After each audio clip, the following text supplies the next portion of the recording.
The village of Elmswood had always known the river. It was the source of life, the constant pulse that ran through the valley.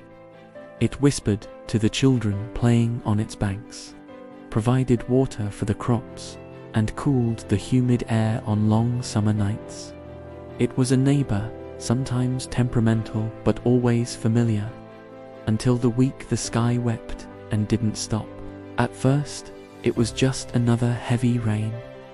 Families retreated indoors, the scent of wet earth and wood smoke filling the small, warm houses. But as the days blended into a continuous, grey drizzle, a low anxiety began to settle over Elmswood. The river, once a friend, began to grow. It swelled, turning from a deep, clear blue to a churned, angry brown. It lapped hungrily at the banks, tasting the edges of gardens and pathways. Elderly Thomas, whose family had farmed the land for 4 generations, stood on his porch and watched. He'd seen floods before, but not like this. Not a river that looked less like a body of water and more like a stampeding beast. "It's too fast," he whispered, his voice barely audible over the increasing roar of the water. The warning came too late. In the middle of the 5th night, a frantic ringing of the church bell pierced the roar of the rain. It was a sound that made every heart in Elmswood stop, then hammer with terror. The river had breached the main dike. Chaos erupted in the darkness. Flashlights swept through the deluge, cutting through the thick curtain of rain.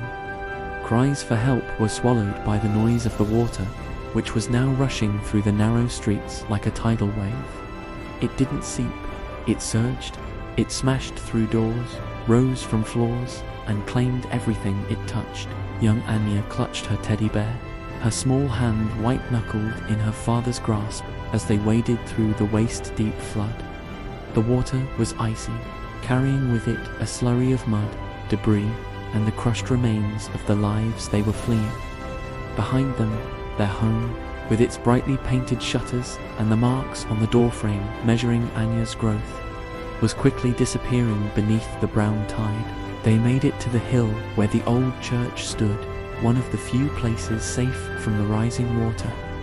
From there, the villagers watched in stunned silence. By dawn, the rain had finally eased, giving way to a pale, indifferent light. But the Elmswood they knew was gone. In its place was a vast, desolate lake, with only the upper floors of houses visible. In the aftermath, the silence was louder than the flood had ever been. It was the silence of loss, of memories submerged, and of futures erased. They huddled together, the wet, tired survivors, with nothing but the clothes on their backs. Thomas sat on a rock, staring out at the watery grave of his farm. The fields where he'd worked alongside his father, the oak tree, under which he'd proposed to his wife, of it gone. He looked around at the broken faces of neighbors, and a profound sadness filled him. Anya clutched her dad, looking at the place her home used to be. "Is the river still our friend?" she asked, her voice trembling. Her father tightened his grip on her small shoulders, his own eyes welling with tears. "I don't know, sweetheart," he choked out. "I don't know." Elmswood would rebuild, they told themselves. The waters would recede, and they would reclaim the land. But it would never be the same. The village was forever scarred, the memory of that terrible night etched deeply into the souls of its people. The river would continue to flow, but now its murmur was not a friend's whisper, but a constant, chilling reminder of what was lost.